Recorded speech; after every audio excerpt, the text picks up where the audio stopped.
My stepmother mortgaged my late father's legacy bakery to buy her daughter a high-end recording studio. When I found the locks changed, she told me, "Your father loved art more than bread," then asked if I would build the soundproof walls for free. I turned around and drove away, leaving 16 unread messages lighting up my dash. My dad and I spent 12 years building Riverfront Bakery from scratch. We woke up at 4 in the morning every single day, mixed every batch of sourdough by hand, and built a loyal community. When Dad fell sick, he set up a family trust. The bakery property was placed into the trust so the business would stay intact and provide for me, while my stepmother, Evelyn, received a fixed monthly stipend from the profits for life. Dad trusted her as trustee because he believed she would honor his legacy.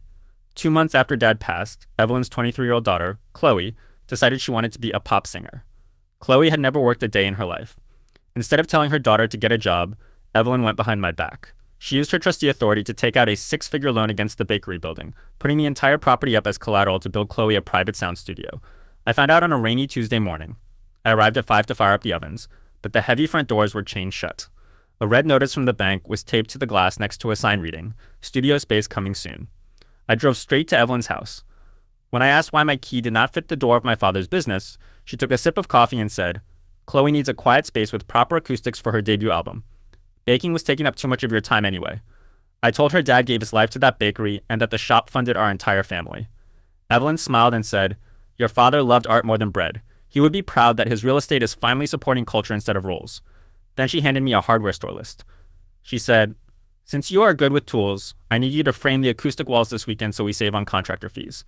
I stared at her in shock and told her I would not lay a single board for a studio that destroyed my father's life work.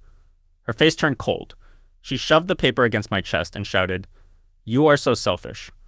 After everything your father and I did for you, you cannot spare 2 days to help your sister pursue her dream."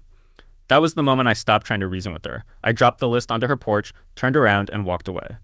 Without me there at 4 in the morning, the bread was never baked. The local restaurants canceled their wholesale orders within 48 hours. Without that daily income, Evelyn could not make the loan payment. Chloe's studio launch party collapsed before it started when the utility company shut off the power for unpaid bills. My wife and I bought a small mobile bread trailer 2 towns over and started fresh under our own name.